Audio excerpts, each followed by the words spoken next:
Hai anak-anak kelas 5 yang terkasih, selamat bertemu lagi bersama Ibu Nia dalam pelajaran agama Katolik. Kita hari ini akan belajar materi pelajaran yang ke-6, yaitu Salomo Raja Bijaksana. Anak-anakku sekalian, hari ini kita akan diajak untuk mampu mengenal kebijaksanaan Raja Salomo. Selain itu, kita juga diajak untuk bersikap percaya diri dan bijaksana seperti Raja Salomo. Selain itu juga kita juga semakin memahami karya keselamatan Allah dalam kisah Salomo.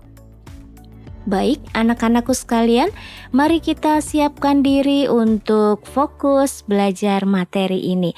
Yuk kita belajar bersama ya. Anak-anak, pernahkah mendengar kata bijaksana? Oh, pasti sering ya, dalam kehidupan sehari-hari kita sering menemukan kata ini. Sebenarnya apa ya arti bijaksana? Kalau kamu mencari dari KBBI, Kamus Besar Bahasa Indonesia, atau mungkin searching di internet, kamu akan menemukan banyak sekali arti-arti dari kata bijaksana. Salah satunya yang ibu pilih, ibu ambil adalah ini. Selalu menggunakan akal budinya atau pengalaman dan pengetahuannya. Bijaksana juga bisa disebut arif atau tajam pikirannya. Bisa juga dikatakan pandai dan berhati-hati. Artinya cermat, teliti, dan sebagainya. Apabila menghadapi kesulitan atau membuat sebuah keputusan. Gitu ya. Jadi dalam hidup ini manusia itu yang menggunakan akal budi pikirannya itu dengan baik bisa membedakan mana yang buruk, mana yang baik. Itulah salah satu dari bentuk kebijaksanaan manusia. Nah, bicara tentang bijaksana, kita tidak terlepas dari salah satu tokoh dalam kitab suci, yaitu Raja Salomo. Yuk kita kenalan siapa ini Raja Salomo ya. Salomo itu memiliki orang tua yang bernama Daud dan Batsyeba. Nah, ini artinya kalau kita ingat pada materi sebelumnya, Daud adalah raja kedua Israel ya, menggantikan raja pertama yang bernama Saul. Nah, berikutnya inilah penerus tahta kerajaan yang ketiga di Israel, yaitu Raja Salomo. Nabi Nathan menyebutnya Yedija atau dalam arti bahasa Indonesianya kekasih Yahweh. Anak-anak tahu nggak sih apa arti Yahweh? Yahweh itu sebutan orang-orang Yahudi atau orang Israel terhadap Allah. Mereka merasa kalau menyebut Allah itu sesuatu yang sangat agung, sangat mulia, sehingga mereka tidak sembarangan menggunakan kata itu, maka mereka membuat satu sebutan yaitu Yahweh gitu ya. Dalam kitab suci Perjanjian Lama pasti kalian kalau sering membaca menemukan kata ini ya, Yahweh adalah Allah. Berikutnya, arti nama Salomo itu adalah damai sejahtera.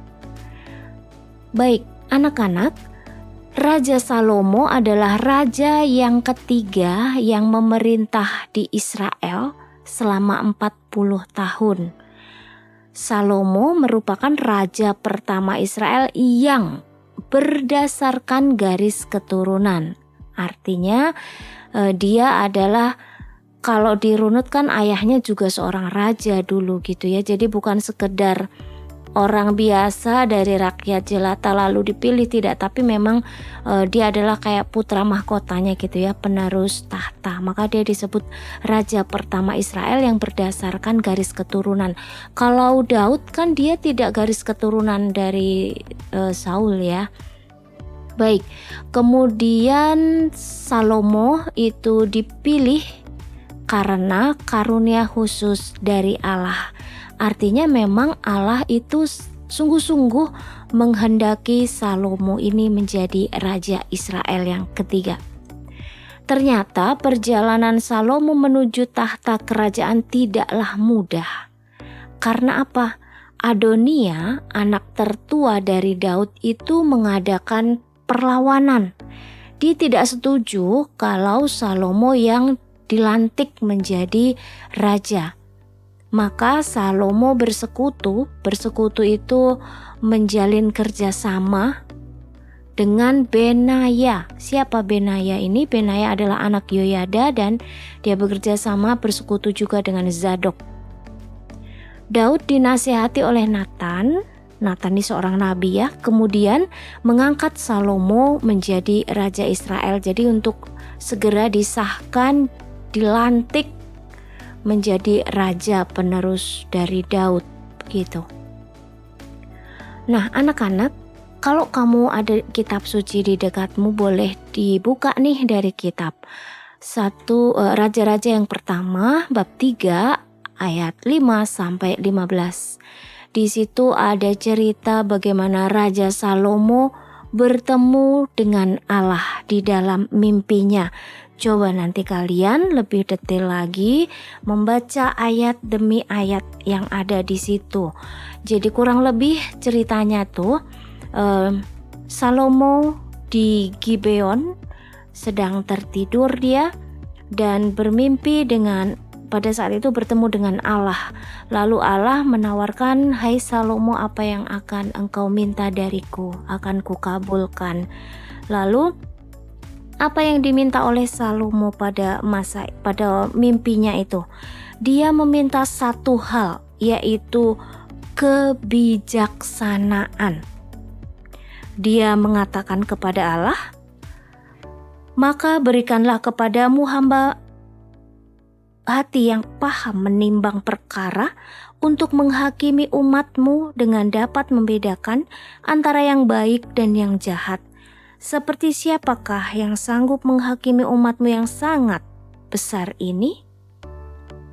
Nah, itu permintaannya. Dia memohon kebijaksanaan karena memang alasannya adalah Salomo sendiri masih berasa sangat muda pada waktu dia menjabat sebagai raja, dan tentu saja memimpin banyak sekali manusia tidak mudah. Pasti akan banyak perkara atau permasalahan dalam kehidupan yang harus dia hadapi sebagai seorang raja. Harus bisa dong menangani itu semua. Nah, maka Allah mengabulkan permohonan Salomo.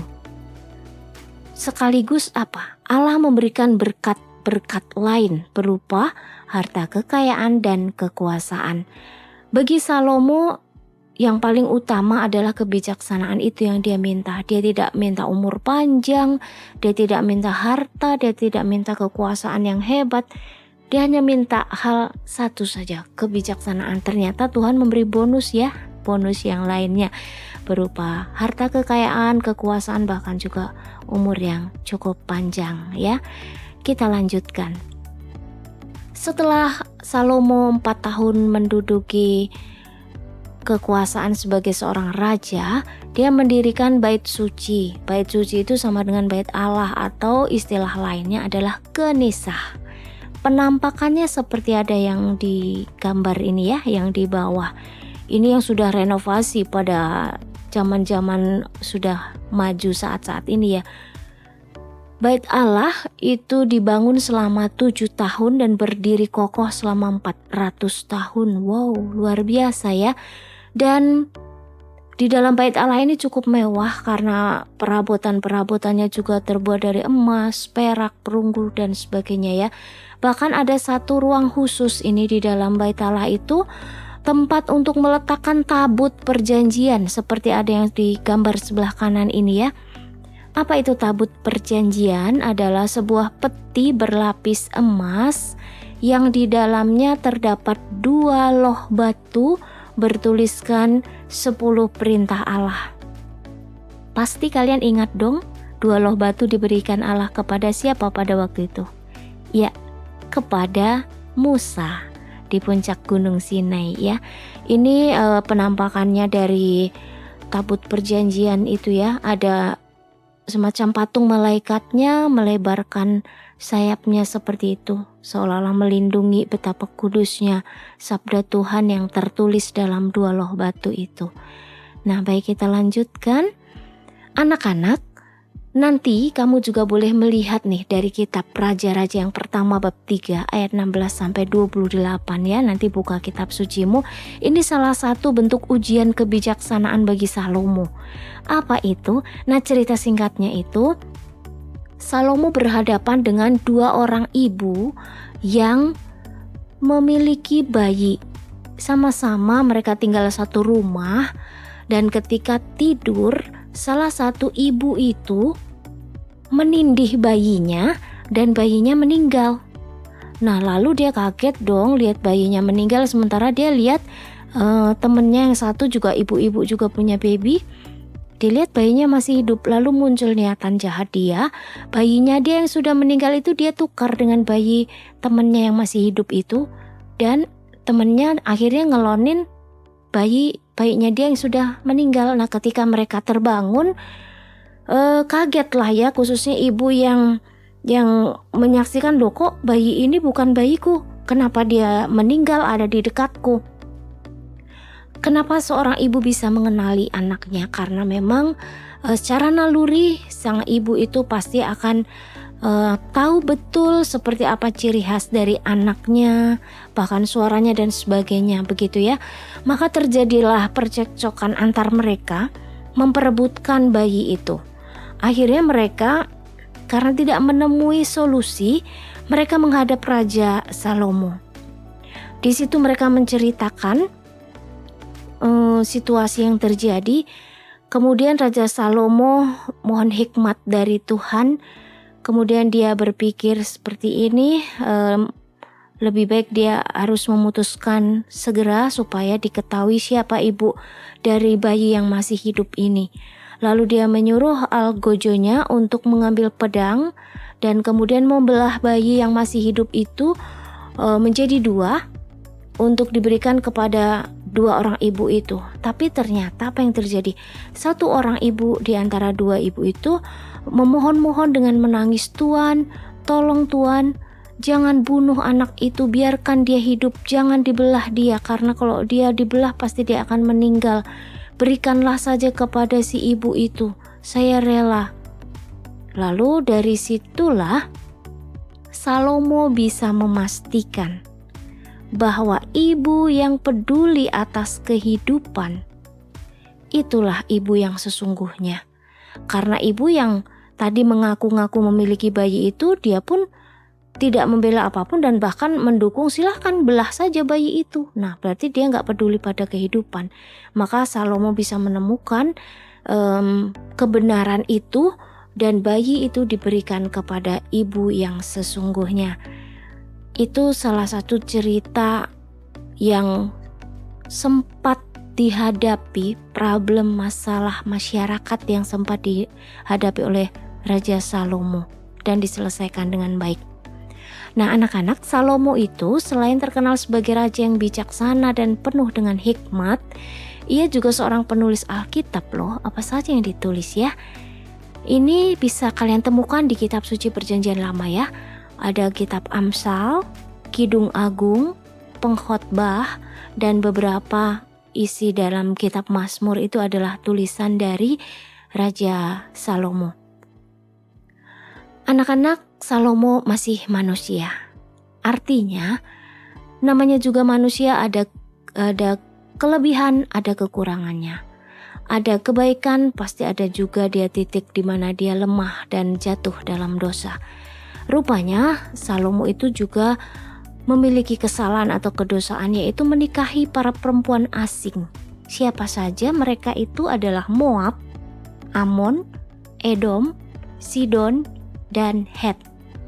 Wanita-wanita ini membawa agama-agama asing yang diungkapkannya dalam doa saat menahbiskan dan mempersembahkan bait suci kepada Yahweh. Jadi kalau misalnya ada upacara-upacara keagamaan di bait suci, para perempuan itu mengajak Salomo untuk berdoanya dengan cara mereka. Nah, dari sinilah keyakinan Raja Salomo kepada Allah yang diimani itu mulai pelan-pelan hancur dan akhirnya mengikuti istrinya yang menyembah Allah lain selain Allah yang disembah. Artinya banyak sementara para istrinya itu penyembah yang disebut dalam kitab Perjanjian Lama itu ilah-ilah, atau mereka memberhalakan hal-hal lain ya, dan yang mereka sembah. Nah, tentu saja Allah murka, marah atas sikap Salomo, sehingga akhirnya banyak lawan yang bangkit menentang Salomo, dan efeknya adalah kerajaan Israel pun hancur. Anak-anak, Salomo memerintah selama 40 tahun. Sebenarnya cukup lama waktu itu ya, dan digantikan oleh anaknya yang bernama Yerobeam. Nah, anak-anak, demikian tadi kisah Raja Salomo.